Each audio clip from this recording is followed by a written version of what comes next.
On voudrait que notre public sache. Nous allons faire notre mieux pour que nos spécialistes répondent aux questions que vous nous acheminez et dans le courant de la semaine prochaine. Ensuite, je voudrais vous présenter le Dr Wong, qui est rattaché à l'hôpital général de Toronto, Saint Michael's. Il s'intéresse à l'hépatite virale et la cirrhose. Le Dr Wong parlera d'alpha 1 du foie, à savoir qu'il ne s'agit pas uniquement de maladies pulmonaires. C'est ma première interaction avec ce groupe. Je suis heureux d'avoir entendu le Dr Chapman parler des difficultés qu'ont plusieurs à comprendre ces maladies. Bon, je parle de l'alpha 1 et j'enseigne là-dessus. Et puis, j'enseigne même à des spécialistes du foie et je sais que si je les interroge un an plus tard, ils auront oublié. Mais pour vous, vous devez savoir que c'est une maladie pulmonaire, mais également une maladie du foie.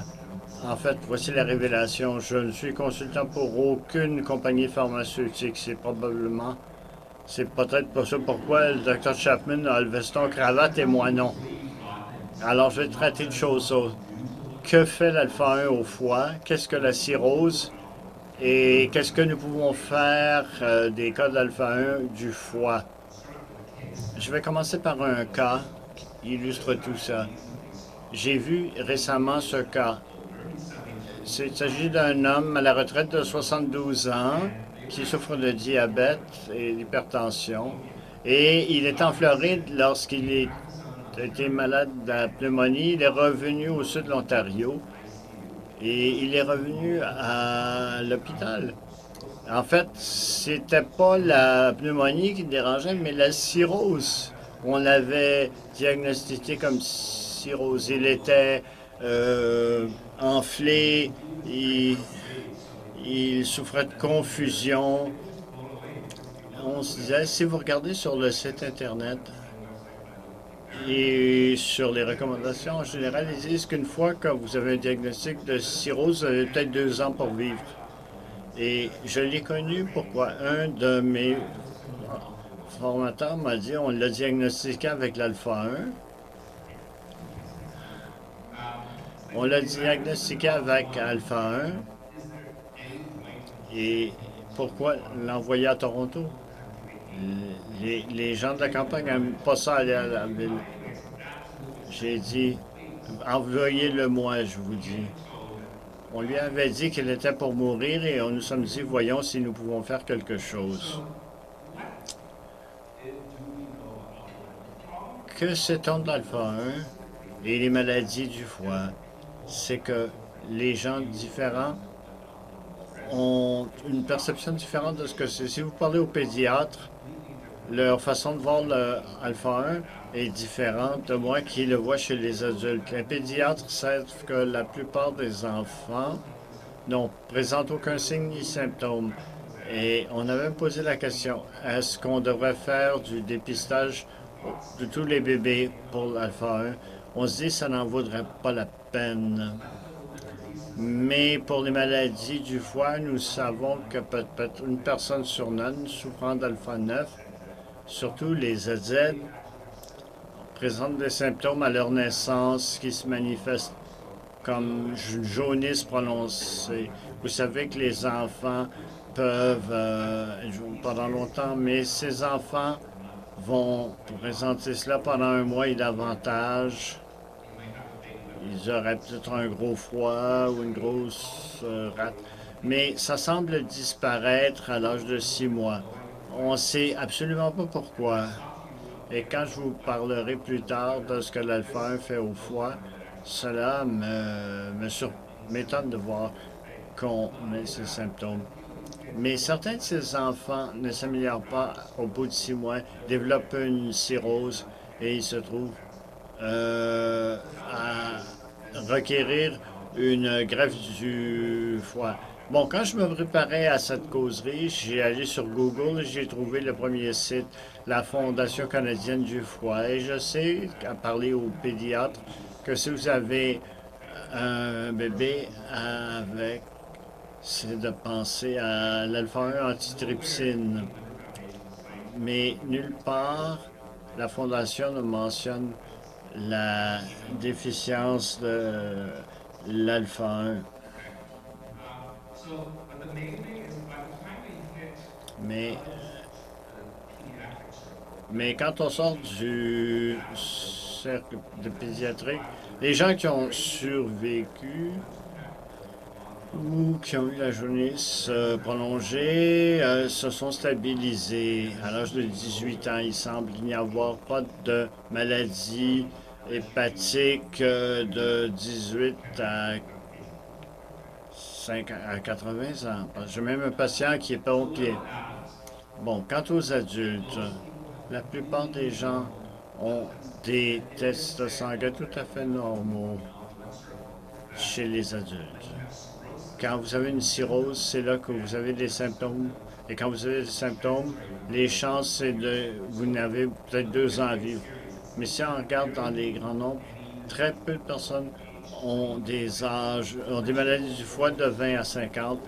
Mais après 50 ans, plus susceptibles sommes-nous de développer la cirrhose. Et plus on est vieux, d'autres choses peuvent affecter le foie. Les gens commencent à boire davantage, par exemple. Et ce qu'on ne mentionne pas pour ça, c'est le cancer du foie qui pourrait compliquer les cas de cirrhose. Surtout chez les alpha-1, le risque de cancer est plus élevé que ceux qui souffrent d'hépatite C. Les recommandations sont de faire un dépistage annuel, qu'il y ait un examen physique pour les maladies du foie, parce qu'il n'y en a pas actuellement. On devrait aussi mener un ultrason une fois l'an. Et l'ultrason ne détecte pas la cirrhose, sauf quand c'est trop tard. Et si on fait des tests sanguins, donc les enzymes, bon, les tests ne sont pas utiles. Mais dans les directives américaines qui disaient que c'est inhabituel d'avoir des maladies de 20 à 40 ans et on ne devrait pas soumettre quelqu'un à ces tests annuels avant l'âge de 40 ans.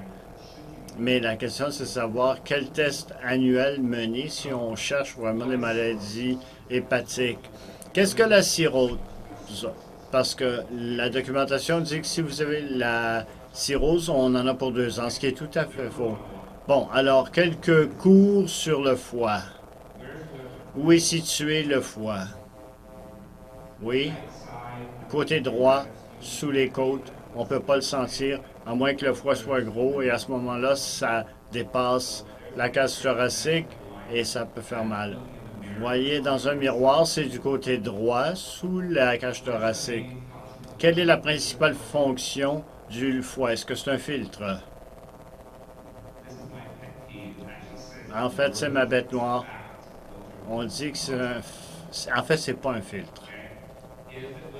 Si c'est un filtre, il y aurait des tests sanguins qui diraient le taux de filtration. Mais le seul test qu'on a, c'est pour les reins, pas pour le foie.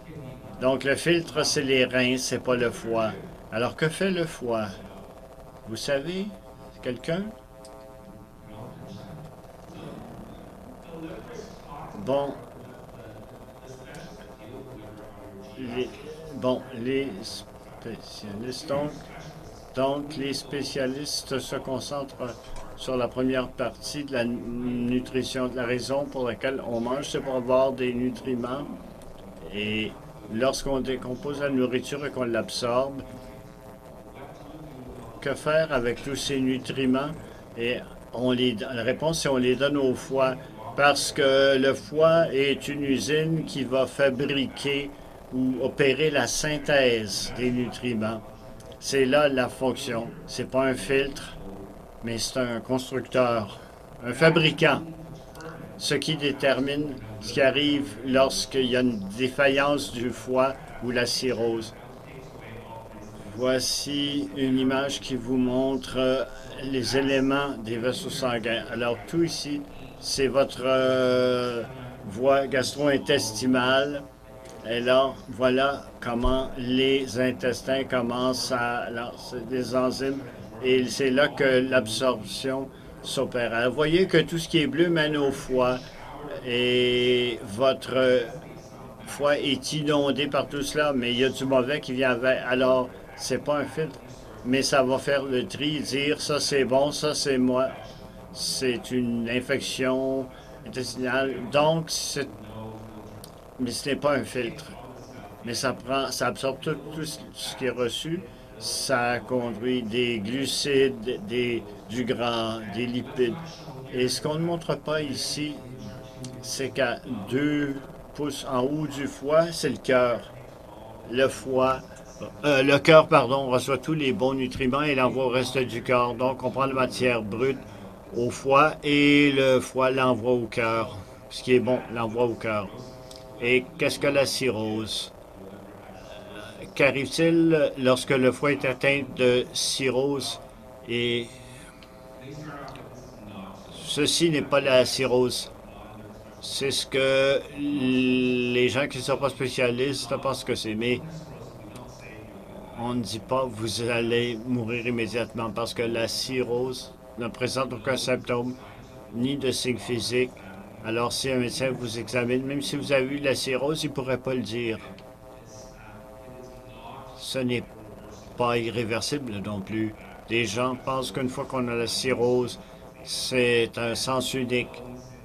Mais on sait depuis l'an 2000 que si on peut traiter la maladie sous-jacente, la cirrhose peut se résorber. Ça ne crée pas de symptômes significatifs. C'est pas détectable non plus avec des tests standards sur les fonctions hépatiques. OK. La cirrhose n'est pas détectable à l'ultrason. Donc, cette personne qui meurt de maladie de foie hépatique pourrait souffrir de la cirrhose, mais on va parler de défaillance hépatique. La cirrhose mène à la défaillance hépatique, mais ça prend une quinzaine d'années. Donc, vous avez à peu près une dizaine de quinzaine d'années sans symptômes où vous pourriez les traiter, mais si vous ne le faites pas, vous en arrivez à ce stade et là, vous en avez pour 2 ans. En quoi consiste la cirrhose lorsqu'un élément endommage le foie? Et ça prend beaucoup de dommages sur une longue période de temps. Le foie, c'est un organe particulier, un peu comme une étoile de mer. Si on en coupe une partie, le foie peut se reconstruire. Il faut que le foie soit si endommagé qu'il n'est plus réparable. Lorsqu'on a une mauvaise cirrhose, le sang circule mal dans le foie. Il va y avoir des accumulations. Et ça peut faire un test utile pour la cirrhose. S'il y a une accumulation de sang dans l'intestin, il y a aussi des accumulations ailleurs, à gauche en dessous de la cage thoracique. Lorsqu'il y a des accumulations ailleurs, quelque chose de particulier se produit. Le compte des globules va baisser. Le problème, lorsque les plaquettes sont basses, on peut seulement avoir les hématologues. Les hématologues vont savoir que ces plaquettes permettent au sang de coaguler. Si les plaquettes sont en dessous de 20 ou 30, on peut avoir de la gingivite et avoir des saignements nasaux. Mais si l'hématologue dit « les plaquettes sont basses, sont en dessous d'un certain seuil », ce n'est pas un problème. Mais ce que les hématologues ne savent pas, c'est que ça peut être expliqué par une cirrhose à cause de l'accumulation de sang dans la rate. Et c'est probablement à cause de la cirrhose. Mais 2 patients sur 3 qui ont un taux bas de plaquettes vont avoir une cirrhose sans symptômes. Mais les hématologues ne se soucient pas de ce seuil parce qu'on ne se mettrait pas à avoir des segments avant d'être en dessous de 20. Donc, les médecins ignorent souvent le premier signe de cirrhose. La cirrhose affecte la circulation du sang, ce qui peut baisser les plaquettes dans le sang. Puisque le sang a la difficulté à passer dans le foie, il va y avoir des accumulations ailleurs, comme dans l'œsophage, qui relie la bouche au l'estomac. Les veines à la surface de l'œsophage, c'est la seule partie du corps où les veines sont exposées à l'air et ne sont pas recouvertes. Les veines, c'est un peu comme des ballons. Lorsque la pression augmente, les veines vont augmenter. Lorsqu'on prend un grand ballon et on augmente la pression soudainement, le ballon va éclater. Et si ça se produit dans les veines, ce n'est pas pénible, mais on peut avoir des segments intérieurs. On appelle des segments dans l'œsophage. L'estomac se remplit de sang et on ressent des nausées. Donc, si quelqu'un a beaucoup de nausées et a vomi du sang, s'il n'y a pas de vomissement, le sang va passer dans le corps, il va être digéré, il va sortir dans les selles. Et ça va ressembler. Les selles vont être très foncées, très noires et très malodorantes. C'est pas très subtil. C'est si malodorant que tout le monde dans la maison va le remarquer. Les personnes qui ont des cirrhoses, si il y a des vomissements de sang ou si les selles sont noires et sont très malodorantes, il faut aller à l'urgence. Les segments peuvent être si graves qu'on peut s'évanouir. Donc, il faut appeler l'urgence. Et si ce n'est pas l'ambulance qui apporte le patient à l'hôpital, il faut avertir la personne qui peut avoir des vomissements de sang dans la voiture. Donc, la cirrhose a un risque de segment. Le prochain stade de la cirrhose, c'est lorsque le fonctionnement du foie est défaillant. Comme j'ai dit, si le foie ne peut plus donner les protéines, la masse musculaire va baisser. Et si on regarde des photos de la personne 1 an avant ou 2 ans avant, et on peut voir des différences. On peut voir des personnes qui ont le visage plus maigre. On voit la cage thoracique aussi qui ressort chez ces patients. Et c'est un signe qui ressemble à la malnutrition, mais ça peut être un signe de défaillance hépatique. Lorsque le foie ne fonctionne pas, on peut avoir de la rétention d'eau. Ça peut être la rétention dans les cavités abdominales. Ça peut ressembler à une grossesse. On peut avoir 15 à 20 litres de liquide dans l'abdomen. Ou ça peut être aussi dans les chevilles. La dernière chose sur le fonctionnement hépatique, le foie doit savoir comment éliminer certains éléments. Avec la défaillance hépatique en stade final de la cirrhose, on ne peut plus se débarrasser des mauvais éléments. Et il y a un pigment qui amène les patients à développer une jaunisse, qui est le dernier stade de la cirrhose. Donc, avoir la cirrhose met les patients à risque de tous ces éléments, d'avoir des segments intérieurs, de défaillance hépatique et finalement le cancer hépatique. Les tests de fonctionnement hépatique, il peut détecter la cirrhose, mais pas les enzymes. Les tests d'enzymes n'ont rien à voir avec le fonctionnement hépatique et la cirrhose. Les tests pour l'alpha-1 n'aident pas à diagnostiquer les maladies hépatiques.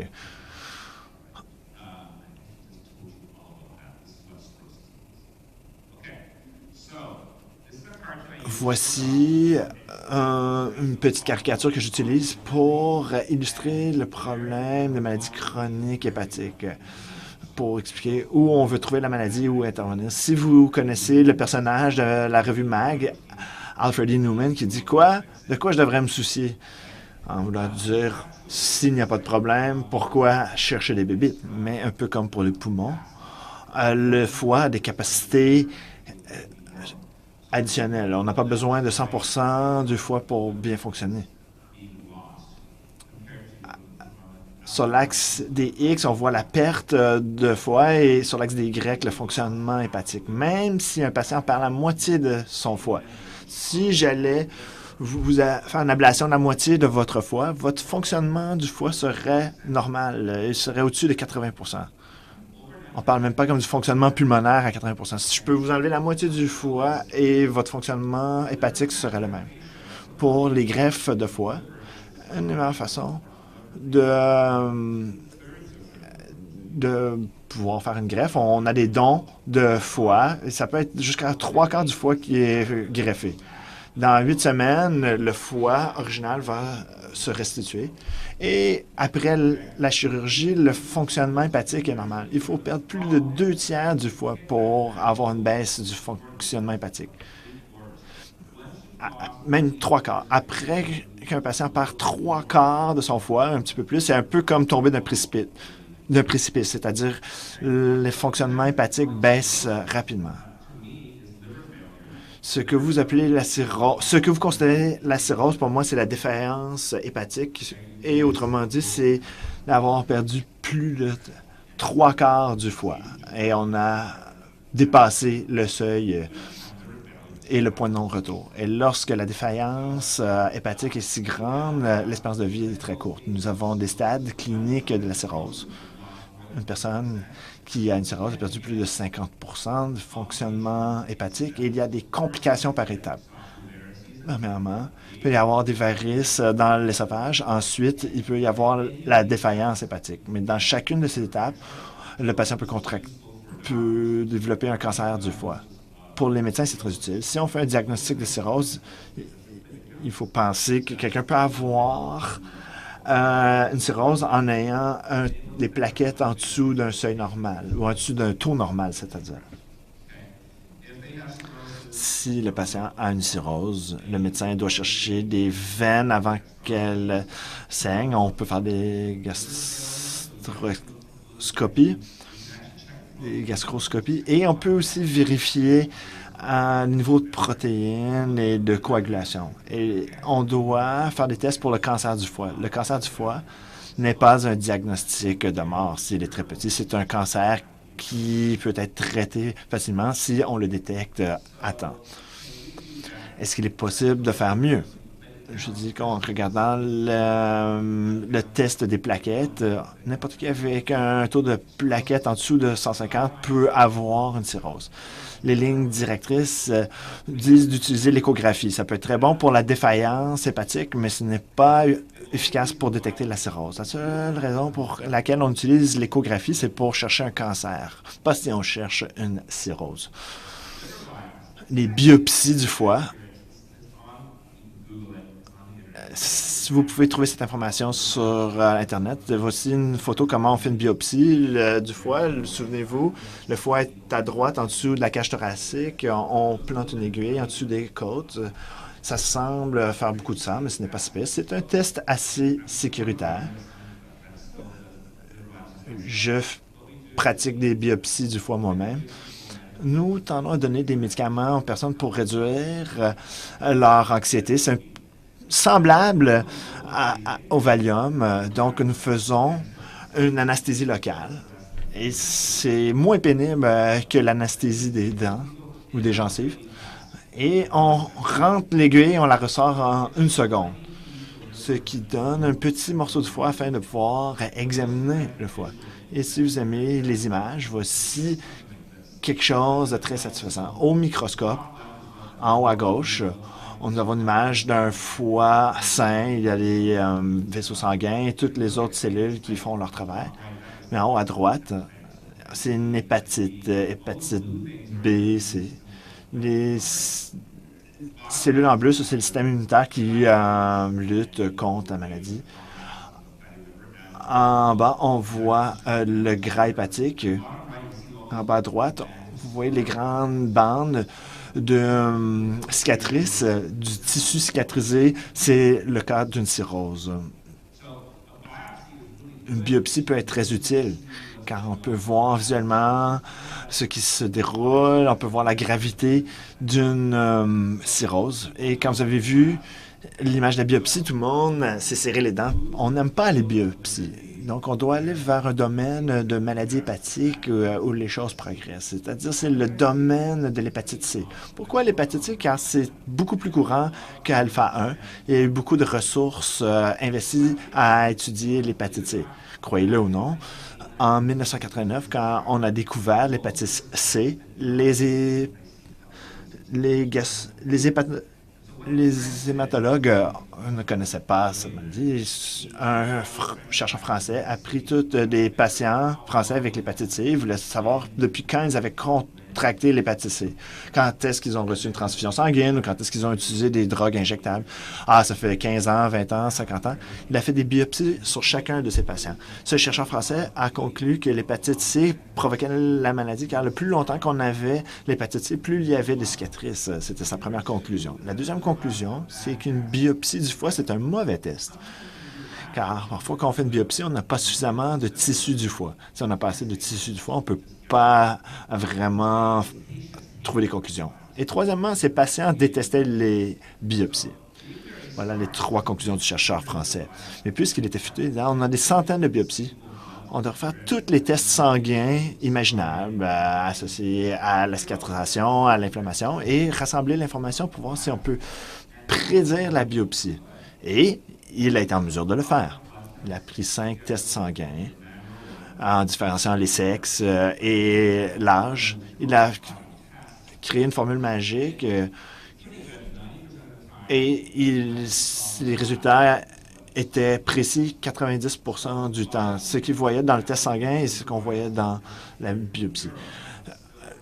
En l'an 2000, les biopsies du foie ont disparu en Europe, mais continuaient en Amérique du Nord. Ce chercheur était non seulement futé, mais était un peu avare. Il disait « Hey, les patients avec l'hépatite C, venez à mon site web, donnez-moi votre carte de crédit. Je vais vous charger 50 € et vous allez avoir votre réponse. » Et les biopsies ont disparu. Les Américains ont dit « Non, oubliez ça. » Parce qu'ils venaient de la culture puritaine, disaient « Non, on ne peut pas prendre de l'argent. » Mais c'est un très bon test, néanmoins, pour l'hépatite C. Les Américains ont attaqué cette méthode, qui ont forcé les Français à faire plusieurs études pour valider cette méthode avec le calcul. Ce qui est bien de ces études de validation, un de ses étudiants est maintenant très connu pour son propre travail. Dans ses études de validation, il a mis la formule secrète dans les méthodes.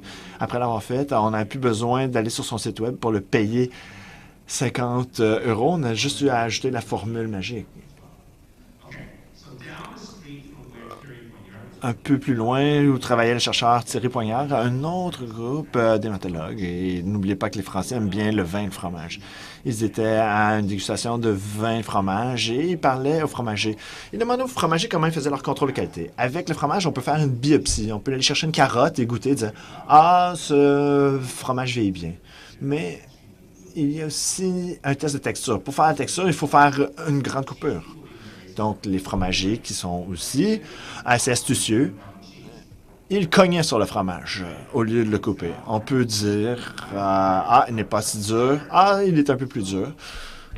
Les fromagers ont trouvé un système d'échographie selon la dureté du fromage. Le son voyage différemment. Donc, on peut savoir si c'est plus dur ou c'est plus mou.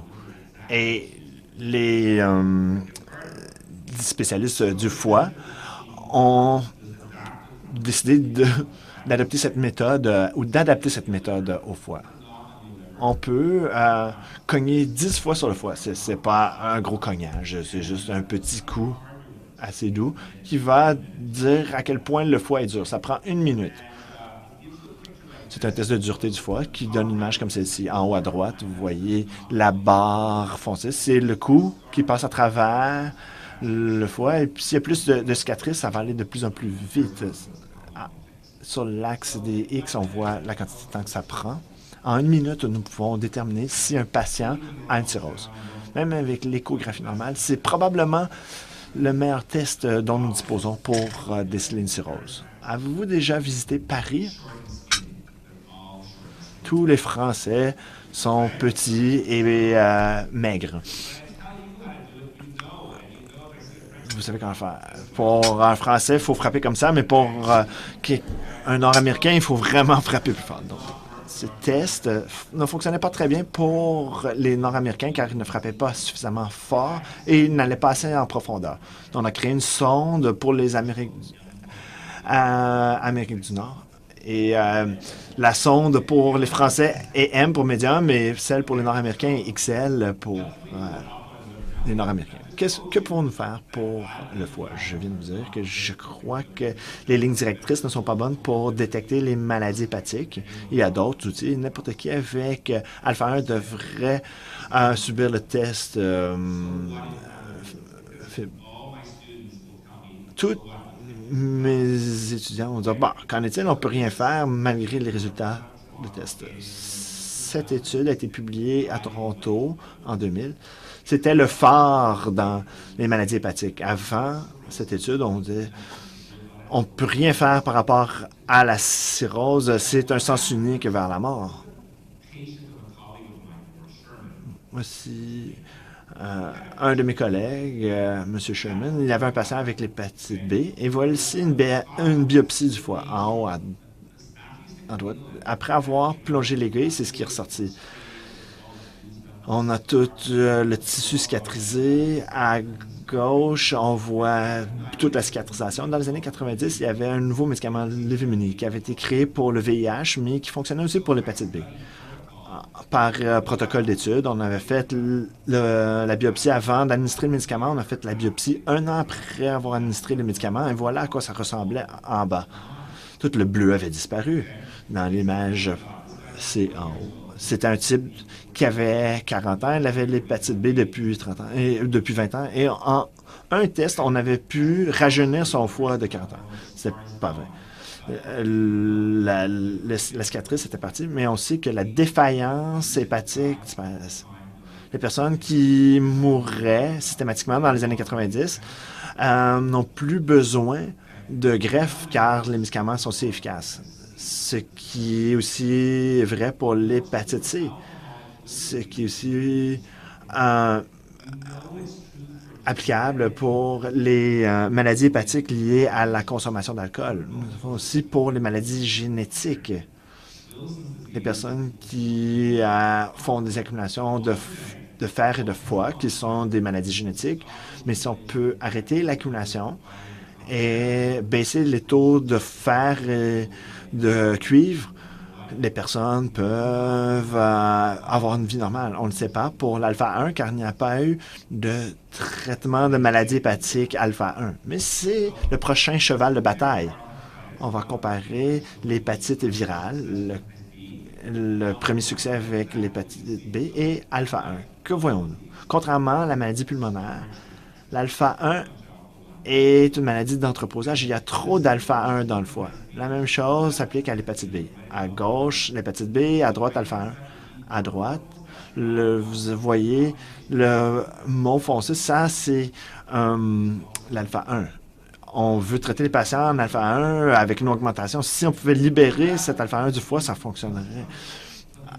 À gauche, on voit l'hépatite B, mais la différence est en bas. Dans l'alpha 1, on voit les globules mauve foncé qui restent là dans les cellules hépatiques. À gauche, avec l'hépatite B, le système immunitaire sait que le virus ne devrait pas être là et l'attaque. La part de la maladie de l'hépatite B vient du système immunitaire. Si on éteint le virus, le système immunitaire arrête de s'attaquer au virus et les personnes survivent. À droite, si on peut se débarrasser du mauve, est-ce qu'on peut améliorer les conditions du patient? On ne le sait pas. Conceptuellement, en haut, le foie produit presque tout ce qu'il faut pour le corps, y compris l'alpha 1. L'alpha 1 est fabriqué dans le foie, sécrété vers le cœur l'envoie au poumon, et c'est là qu'alpha 1 protège les poumons. C'est ce qu'on souhaite voir. Le problème avec la maladie hépatique, dans certaines formes de maladie hépatique, si on parle de cas de ZZ et parfois de SZ, la protéine est un petit peu mal formée. Et elle est mal formée de sorte que les protéines sont presque toutes les mêmes. Elles ressemblent un peu à des plaques qui s'empilent. Et lorsqu'elles s'empilent, il y a des chaînes de plaques qui restent dans le foie. C'est ce qui cause la maladie hépatique, car il y en a trop. Et les personnes se sont penchées dans les moindres détails. Et l'image qui se clarifie, la condition ZZ empêche la forme de la protéine de tomber dans la bonne forme pour être sécrétée dans le sang est envoyée aux poumons pour aider les poumons. Contrairement à ça, les protéines interagissent entre elles, elles s'empilent, elles forment ces longues chaînes. On voit une photo d'un microscope d'électrons. Si on prend la cellule hépatique et on l'augmente de 100 fois, on voit ces espèces de billes sur une ficelle. Ce sont des empilements de protéines. Ce qui est clair, c'est que ce n'est pas ce qui se produit avec tout. Car il y a des fuites de cette protéine. Une certaine quantité de cette protéine va se rendre dans le poumon. Ce n'est pas tout le monde qui a la condition ZZ qui vont avoir des maladies pulmonaires. Et ce n'est pas tout le monde qui a l'état de ZZ qui ont des maladies du foie. Donc, le foie a des mécanismes de protection et peut évacuer l'alpha-1. Comment le foie y parvient? Le foie a des mécanismes de défense. C'est quelque chose d'assez banal, c'est si courant qu'on appelait l'ubiquitine. Il y a une protéine qui s'appelle l'ubiquitine qui dit il y a trop d'un élément. Donc, cette protéine est étiquetée avec l'ubiquitine et ça dit au foie que c'est un déchet. Donc, il y a un protéasome qui va le briser, il va recycler les protéines pour faire des meilleurs alpha-1. Et on s'est penché sur ce mécanisme. Est-ce qu'on peut utiliser ce système pour étiqueter plus d'alpha-1 et l'évacuer? Mais on ne le sait pas encore si c'est faisable. Une autre façon de recycler des éléments dans le foie via des études de personnes qui sont affamées. Ces personnes souffrent de famine par manque de nourriture. Le corps va essayer de recycler ces éléments. Le corps va s'auto-digérer. C'est l'autophagie. En bas à droite, on lance ces membranes. Tout ce qu'on veut manger, on le met dans une bulle et on envoie des enzymes digestives et on digère ces éléments-là et on y récupère les nutriments. Si on est affamé, c'est des bons nutriments, mais c'est aussi un mécanisme pour évacuer l'alpha-1. C'est une voie qu'on a adoptée. Voici une étude sur des souris en haut à gauche. Dans le cadran en haut, à gauche, il y a beaucoup d'alpha-1 mauve foncé. On a donné à ces souris un médicament qui va induire cette autophagie. Donc, ça dit à la souris, il faut recycler. Si vous voyez des protéines retenues, il faut les manger. La protéine, ça va fonctionner. Et on prouve qu'il y a de l'alpha-1 en haut dans le cadran en bas à gauche, on cherche l'alpha-1 en particulier. À droite, il y a beaucoup d'alpha-1. En bas, il n'y en a pas beaucoup. Et ce médicament semble fonctionner, qu'on appelle carbamazepine. C'est un médicament qui est utile pour les convulsions. Comme j'ai dit, dans l'autophagie, on encercle les nutriments avec une membrane pour pouvoir les digérer. Mais chez les souris, on voit des cicatrices dans le tissu hépatique et en bas, la cicatrisation disparaît. On peut baisser l'alpha-1 et la cicatrisation du foie avec certains médicaments. Nous sommes en train de le mettre à l'essai chez les humains. L'étude produite depuis quelques années. On avait beaucoup de difficultés à recruter des patients pour cette étude. On cherche des adultes de 14 à 80. Il faut être ZZ ou SZ. Il faut avoir une cirrhose. La raison pour laquelle il faut une cirrhose, pour voir une disparition de la cicatrisation, il faut avoir la cicatrisation. On veut prendre des personnes qui ont la cicatrisation et la défaillance hépatique. Il faut avoir une défaillance hépatique pour une certaine raison. Ce médicament va être administré pendant 1 an, car il faut avoir une espérance de vie de plus d'1 an. Il faut avoir une cirrhose et une défaillance du foie, en autant que l'espérance de vie est plus qu'1 an. Et c'est ce que j'ai fait avec mon patient. Il va aller à Pittsburgh la semaine prochaine. C'est une étude financée par le gouvernement américain. Ils vont couvrir ses frais de déplacement et tous les frais associés à son voyage. C'est un type qui va recevoir un traitement Et alors qu'il n'existe aucun traitement pour la défaillance hépatique. Le seul traitement pour la défaillance hépatique, c'est la greffe. L'équipe de soins a décidé que si le traitement ne fonctionnait pas, le traitement expérimental ne fonctionnait pas, il aurait une greffe du foie. Pouvons-nous agir à temps avant que la situation ne soit trop grave? Un peu comme ce que le docteur Chapman a présenté ce matin. C'est de la nouvelle technologie. Ça s'appelle des ciseaux qui ciblent les molécules. Pour comprendre ça, il faut connaître un peu la biologie. L'ADN, c'est le code génétique. Comment fonctionne l'ADN? L'ADN, c'est une série de directives qui vont dire au système, faites ceci, faites cela. L'ADN, c'est précieux. Il ne faut pas faire d'erreur avec l'ADN. L'ADN ne fait pas un travail direct. L'ADN se réplique, ce qui s'appelle l'RNA.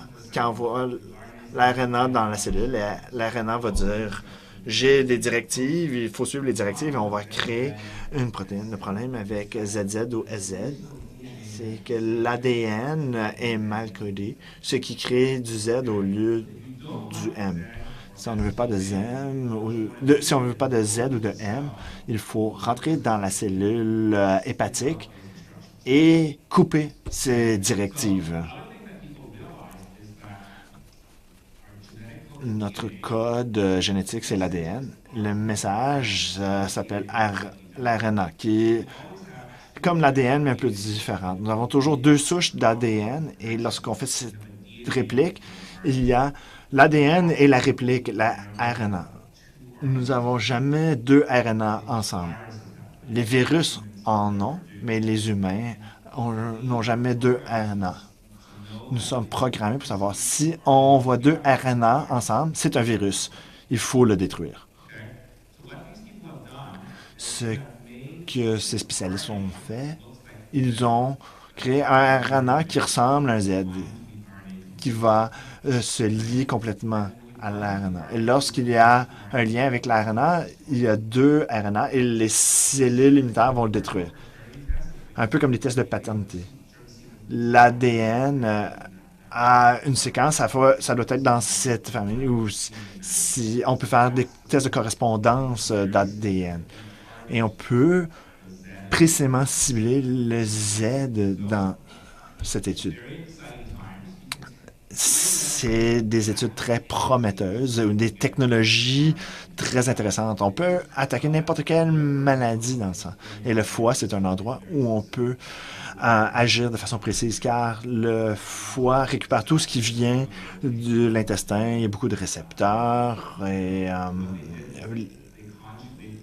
les chercheurs ont conjugué cette approche avec une chose que le foie doit prendre. Toutes les cellules hépatiques vont prendre cet élément et on peut faire en sorte que les cellules hépatiques arrêtent de produire du Z. C'est un concept qui a été prouvé chez les souris. On regarde quelques jours après l'infusion, on peut voir l'alpha-1 en mauve qui disparaît. Est-ce que cela peut se transposer chez les humains? Pour les deux études, nous savons que ça fonctionne chez les rongeurs. Nous savons que nous pouvons éliminer le Z dans le foie, ce qui fait disparaître la cicatrisation. Maintenant, il reste à savoir si ça fonctionne chez les humains. En bleu, le Dr Chapman a mentionné le site clinicaltrials.gov. C'est un site qui recrute des patients pour des études. Ils cherchent des adultes de 18 à 75 ans. Ils ne cherchent pas SZ. C'est une étude seulement sur le Z, seulement les personnes qui ont ZZ. On exclut les fumeurs, car en théorie, on peut baisser les taux sanguins d'alpha-1. On ne peut pas consommer régulièrement de l'alcool au cours du dernier mois et on ne peut pas avoir d'autres maladies du foie qui créent du tissu cicatrisé.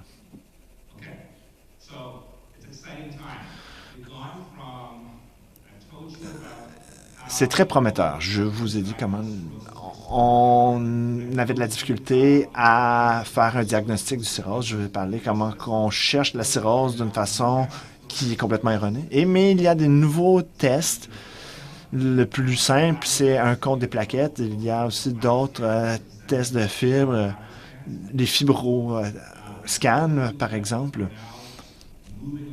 On commence à croire qu'il y a des traitements pour les maladies hépatiques. Si les autres traitements ne fonctionnent pas, il y a la greffe. Le traitement du cancer hépatique fonctionne très bien. La survie est très intéressante. Je vous ai aussi dit qu'il y a de nouvelles stratégies pour éliminer le Z du foie. Et si vous croyez que les souris ressemblent aux humains, on peut y avoir une amélioration de la cicatrisation hépatique. J'ai encore certaines questions que je me pose. Certaines de ces questions sont assez vastes. J'ai toujours cru qu'il y a des personnes qui faisaient plus de rétention dans le foie. J'ai fait des biopsies chez des jeunes. Il n'y avait pas d'alpha 1 dans le foie. Il ne devrait pas y avoir d'accumulation, mais ce n'est pas parce qu'il n'y a pas de rétention à l'âge de 20 ans qu'il n'y aura pas de rétention à 40 ans. Ça n'a jamais été démontré. On ne sait pas si c'est quelque chose qui est arrivé à la personne ou si c'est quelque chose dans l'environnement qui déclenche la rétention d'alpha 1. Mais personne ne le sait parce qu'on ne fait pas de biopsie dans les foies des patients systématiquement. Qu'est-ce qui peut changer la situation d'une accumulation vers une libération dans le sang et au lieu il y a de nouvelles thérapie pour essayer de stimuler la libération de l'alpha 1 dans le sang. Tout le monde avec l'alpha 1 devrait avoir une évaluation une fois pour une maladie du foie. Les personnes qui ont un compte clinique bas de plaquettes devraient avoir des examens approfondis pour la cirrhose. Et si votre médecin n'a pas des tests de fibres ou les scans de fibres, devrait faire des biopsies. Même si les tests de fibres fonctionnent très bien pour l'hépatite C, on ne sait pas si c'est efficace aussi pour la cirrhose. Une biopsie du foie qui est normale à l'âge de 20 ans devrait être rassurante, mais je crois maintenant qu'il n'y a pas de données scientifiques qui indiquent que si le foie va bien à l'âge de 20 ans, il va continuer d'aller bien à l'âge de 40 ans. Si on a une cirrhose, il faut faire une échographie du sang pour trouver le cancer du foie, car le cancer du foie est facilement traitable s'il est très petit. S'il n'y a pas de défaillance hépatique, il faut penser aux greffes du foie. Les causes de greffe de foie disparaissent tranquillement car il y a des traitements pour l'hépatite C. Et je crois qu'il n'y aura plus de greffe de foie pour les patients atteints d'hépatite C. Si vous avez des défaillances hépatiques, il faut penser à la greffe. On a une étude sur carbamazépine qui devrait se conclure bientôt. Nous allons pouvoir voir les différents avantages et percées dans le domaine des médicaments. Merci.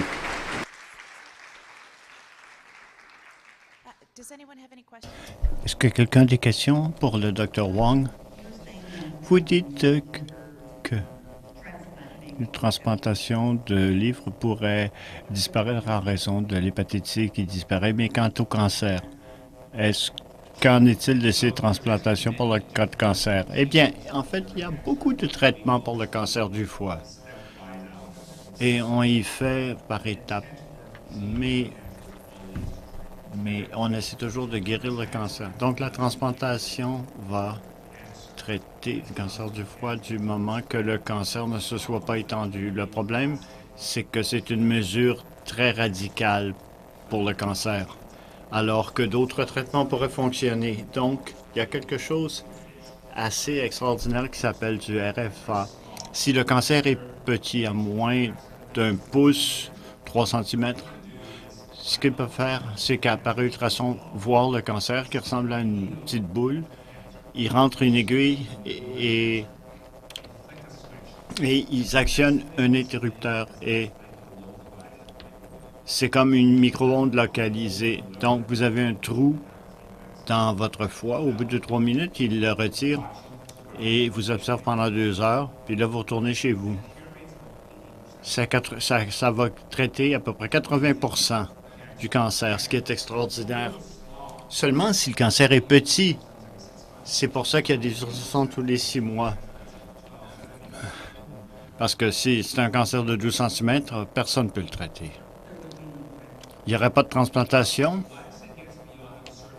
Bien, passé une certaine taille, quand c'est petit, un cancer ne se répand pas. Mais plus ils s'étendent, plus ils sont susceptibles de se répandre aux poumons. Eh bien, si les poumons sont atteints, une transplantation du foie serait inutile, mais quand les autres options ne sont pas indiquées, à ce moment-là, on peut envisager la transplantation. Et à ce moment-là, ce qu'on envisage, c'est de ralentir le cancer. Alors, il y a la chimiothérapie et la radiothérapie. Il y a de nouvelles formes de radiation qu'on peut maintenant utiliser et qu'on peut donner des radiations seulement sur le cancer. Et des résultats bien intéressants s'en dégagent. D'autres questions? Merci, Dr. Wang.